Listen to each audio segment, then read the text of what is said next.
Hello, I'm Dr. Mrudula, consultant, fertility expert, 49 Hospital, Secunderabad. Today, I'll be discussing about process of IVF, in vitro fertilization and ICSI, that is intracytoplasmic sperm injection. So, what is this IVF? As the name suggests, IVF in vitro fertilization is the process in which the fertilization, that is the fusion of male and female gametes, oocyte, that is egg, and sperm. The fusion of the egg and sperm is called fertilization. So, this process, which naturally occurs in the fallopian tubes of the female, we do the same process outside the body of the female. In the IVF lab, we perform this fertilization. So, we call this as in vitro fertilization. So, for whom we suggest this IVF? So, we suggest IVF in couples with severe male factor infertility, that is, in whom in male patients where the sperm count is very less or even zero sperm count, that is azoospermia. So, with severe male factor infertility where the sperms are very less, the chances of getting natural pregnancy or chances of pregnancy with IUI will be very less. So, in IVF, we take the sperms of the patient, and in the cases of azoospermia, we take we can surgically extract the sperms from the testis directly and use for IVF. So, next in the female, bilateral tubal block where both tubes are blocked or where both tubes are infected, both tubes are not patent, then the fertilization process which usually occurs in the tubes cannot happen. So, we do the same process outside the body of the female in the lab. So, next indication will be in patients with severe grade of endometriosis. Next, with the patients with a very poor ovarian reserve, age more than 35 years with less number of eggs, as this process has got more success rates when compared to the other processes, we usually suggest IVF in such cases. So, what is this IVF process? How will be the process of IVF?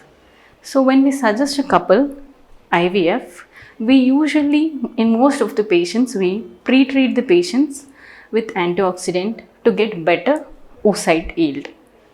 Both male and female partners, we give pre-treatment. Then, on the day of periods, we usually call the couple on second day of periods, and a basic pelvic scan will be done to ensure everything is normal. Then, when the scan is normal, daily gonadotropin injections will be given to increase the size of the eggs. The plan is to get as many oocytes as possible. So, under ultrasound monitoring and hormonal monitoring, blood hormone tests monitoring, we give injections for about 10 to 12 days, daily injection. And when the egg size reaches about 16 to 18 mm, we expect them to be mature enough. Then a trigger injection will be given, and this trigger is given to get the final maturity of the oocyte. After giving the trigger injection, about 34 to 36 hours after the trigger, we usually retrieve the eggs. So, on the day of egg retrieval, we ask the patient to come on empty stomach, and oocyte retrieval is done under general anesthesia using a fine needle and under transvaginal ultrasound guidance. So, this will be a complete painless and safe procedure as it is done under anesthesia and under ultrasound guidance. So, after we retrieve the oocytes, then in ICSI we inject, we ask the male partner to give the sperm sample, and in cases of azoospermia, we may surgically retrieve the sperms. So, the embryologist will inject each healthy sperm into each oocyte This is called ICSI, IVF ICSI. So the embryos will be formed. We cultured the embryos for about 3 to 5 days, that is up to day 3 or blastocyst respectively, in the IVF lab. We can also see the quality of the embryos. So, depending on the uterus lining of the patient, if it is very favorable, we may transfer the embryos in the same cycle, or if the lining is not so favorable or the hormones are not so favorable, we may have to freeze them for a transfer at a later date.